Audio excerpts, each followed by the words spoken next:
বোকা জামাই একা শ্বশুর বাড়ি এসে পায়েসকে জাউঘাটা মনে করে শাশুড়ির সাথে কি কাণ্ড করলো দেখুন। যা বাবা, জামাইয়ের জন্য শাশুড়ি মা জাউ রান্না করেছে।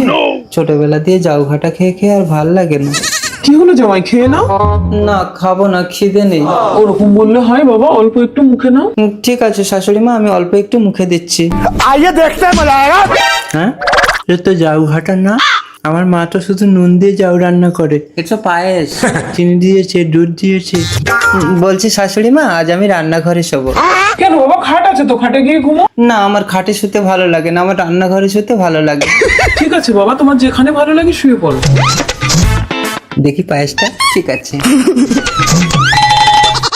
শরীরটা ভালো লাগছে না, এখন আর খাবো না, রাতে উঠে খেয়ে নেবো। যা, আমি তো সব খেয়ে ফেললাম। ও বাবা গো, হাগা লেগেছে, এবার কি করব? এক কাজ করি, এই হাঁড়ির মধ্যে হেগে রাখি, তাহলে শাশুড়ি মা বুঝতে পারবে না, সকালে ভাববে পায়েস নষ্ট হয়ে গেছে।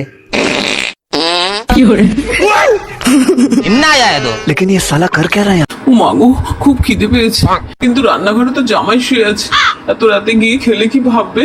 এক কাজ করি, অন্ধকারে চুপি চুপি গিয়ে খেয়ে আসি। হে আল্লাহ, আমি একটু কালো বলে যারা আমাকে একটা ফলোয়ার শেয়ার করবে না, তুমি তাদের হেদায়েত দান করো। আর যারা আমাকে ভালোবেসে ফলোয়ার শেয়ার করবে, তুমি তাদেরকে দুনিয়া ও আখিরাতে অনেক সম্মানিত করুন।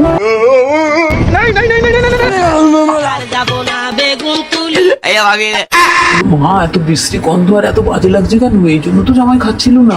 যাই হোক, নিজের রান্না যেমনই লাগুক খেয়ে নি। আরে শালা, শাশুড়ি মার ঘরে চোর ঢুকেছে। তবে রে চোর, শাশুড়ি মা ছুটে আসুন, চোর ধরেছি, ছুটে আসুন। মা,